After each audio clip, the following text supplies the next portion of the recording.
자녀 공부에 대한 오직 결과만 그런 고급 정보를 시어머니라고 생각해 보세요. 안녕하세요. 영교시 부모역 김성권 교수입니다. 초등학생 자녀를 키우는 학부모님들이 흔히 하는 착각이 있죠. 우리 아이 영재 아니야? 누굴 닮아서 이렇게 똑똑하지? 야, 이 서울대는 그냥 가겠는데? 뭐 이런 생각을 자주 합니다. 주변 선배맘들의 이야기도 듣고 직접 눈으로 봤지만 초등 엄마들의 자녀 공부에 대한 기대는 갈수록 커지는 것 같습니다. 제가 이런 착각을 아예 하지 말라는 것이 아닙니다. 비싼 사교육비를 매달 허리띠 졸라매고 투자하는 부모 입장에서 어쩌면 당연한 생각인지도 모릅니다. 하지만 자녀 공부에 대한 뜬구름 잡는 부모의 환상이 아이에게 부담으로 작용한다면 그건 오히려 공부로 더 성공할 아이를 미리 부모가 차단하는 건지도 모릅니다. 오늘 영교시 부모용에서는 초등 엄마들이 흔히 하는 공부에 대한 착각에 대해서 공부하겠습니다. 공부의 시작은 초등학교 입학 전부터 본격적으로 시작되죠. 초등 입학 전에 영어 유치원부터 영재원, 입학 관련 엄마들의 물밑 작업이 시작됩니다. 하지만 그 환상은 학년이 올라가면서부터 자연스럽게 깨진다는 것이 문제입니다. 이제 막 공부 습관과 공부에 대한 흥미를 가져야 할 초등 시기에 엄마들의 극성으로 오직 결과만 중요하게 판단할 경우 아이는 수동적으로 공부하는 습관에 길들여질 확률이 매우 높아집니다. 집에서는 엄마가 강하게 못하니까 이렇게 무조건 외우고 암기하며 가르치는 것으로 영성을 날리는 학원을 찾아 아이를 맡긴다는 겁니다. 대치동 학원이나 목동 학원도 마찬가지라는 건데요. 요즘 말로 빡세게 해줘야 엄마들은 아주 좋아하거든요. 자, 아무튼 학원 가서 강의 듣고 배운 거 반복해서 암기하고 그 다음에는 문제집 열심히 풀고 틀린 거 또 풀고 문제까지 암기합니다. 하지만 중요한 건 이런 암기 위주의 공부는 딱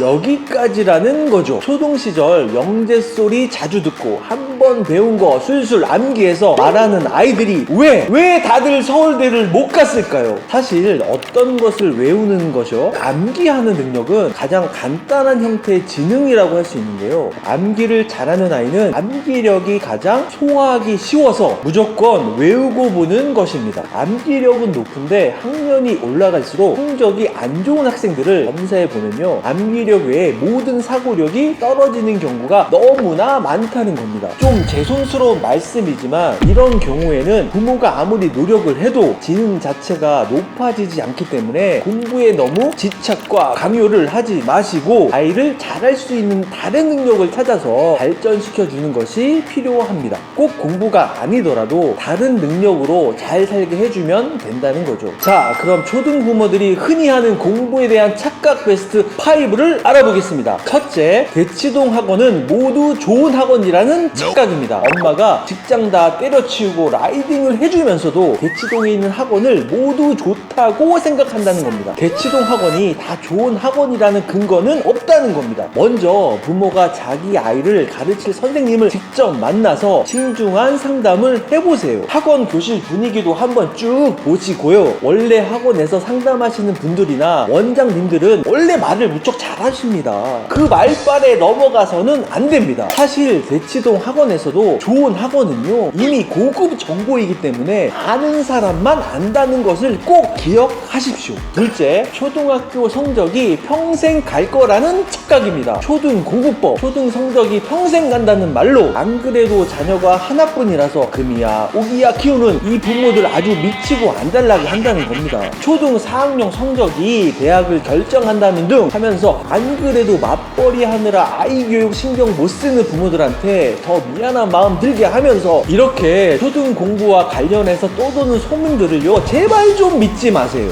셋째, 밥상머리 교육을 하면 공부를 잘한다는 착각입니다. 보통 밥상머리에서 하는 부모의 말이 다 좋은 말이라고 생각한다는 겁니다. 아이 입장에서는요, 정말 듣기 싫다는 거예요. 그냥 밥을 맛있게 먹도록 해주세요. 밥상머리에서의 말을 아끼시고 혹시나 말을 하게 된다면 편안하게 일상적인 얘기를 하시는 게 좋습니다. 우리 어머님들, 밥상머리에서 무지무지 좋은 얘기를 해주는 사람이 있는데 그 대상이 시어머니라고 생각해 보세요. 아니, 밥이 넘어가시겠습니까? 넷째, 또래 엄마들과 정보 교환을 해야만 공부를 잘한다는 착각입니다. 엄마들끼리 하는 어설픈 정보력은 오히려 아이를 망친다는 겁니다. 예전에 동네마다 있던 맘카페 보면요, 별의별 정보가 다 있어요. 맘카페도 사실은 학원 광고를 대신해주는 바이럴 마케팅이요 90%라는 사실을 아셔야 합니다. 상식적으로 생각해보시면 그런 고급 정보를 누구 좋으라고 공유한다는 게 더 이상한 거 아닐까요? 뭐 대한민국 초등 엄마들이 홍익 인간의 정신을 계승이라도 했나요? 자, 마지막 5째, 엄마가 희생하면 공부를 잘한다는 착각입니다. 엄마 아빠가 다 너 때문에 이 고생을 하는 거고 너 좋은 대학 가라고 학원 라이딩 하는 거라는 이 말은 제발 좀 하지 마세요. 아이가 언제 엄마 직장 그만두라고 했습니까? 그리고 부모 입장에서 희생이라는 말을 할 정도면 지금 상당히 자녀와 부모 사이에 문제가 있는 겁니다. 기사 딸린 차로 아이 학원 라이딩 안 되는 상황이면 라이딩을 하지 마세요. 어린 초등 아이가 엄마가 말하는 그 희생의 의미를 어떻게 받아들일까요? 자식이라도 희생이라는 말로 책임과 부담을 주면 오히려 실패할까봐 안 좋은 결과만 나온다는 겁니다.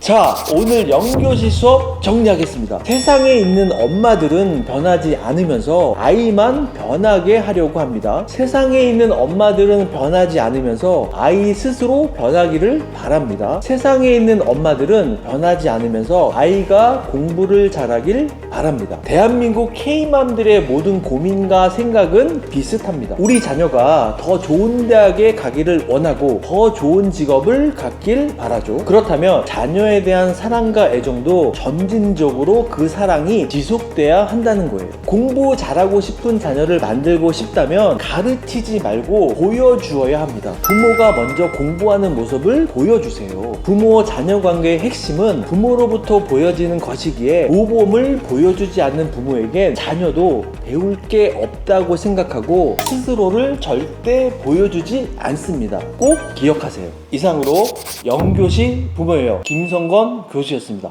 감사합니다.